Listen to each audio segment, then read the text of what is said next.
So good day and welcome to Xuviate Business Agility Daily, where we help leaders reimagine how work gets done. So today we are going to look at part 3 of the Kanban Lens. Part 1 says we should see work as flow. Part 2 asked us to see this workflow as a sequence of knowledge discovery steps. And part 3 now zooms out one step further and states that we should see all knowledge work as a service. At first glance, this sounds quite logical.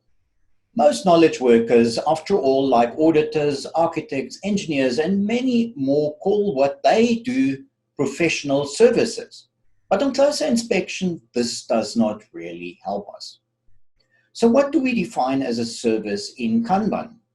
Let me take a quick excursion back to the previous 2 versions where we talked about seeing work as a flow from an idea or request through a sequence of value-adding or knowledge discovery steps until a point where we deliver a defined value to our internal or external customer.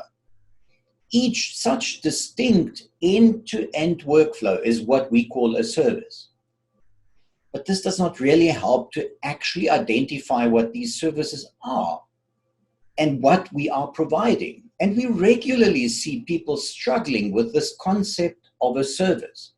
And they either lump everything they do together into a single service and thus a single workflow, or more likely end up with a long and unmanageable list. Dimitar Karavanov, the CEO of Kanbanize, wrote an excellent blog article last year about his own struggles with this topic called How to Identify Services on Your Kanban Board. He found that listing the types of work you do was the best indicator for an underlying service.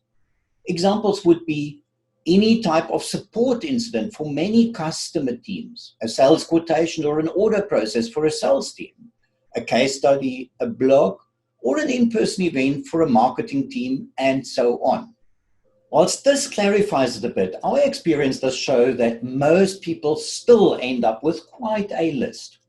I'd just like to give you 3 more tips how to whittle it down, and the first 2 directly come from Dimitar's article that I referenced above.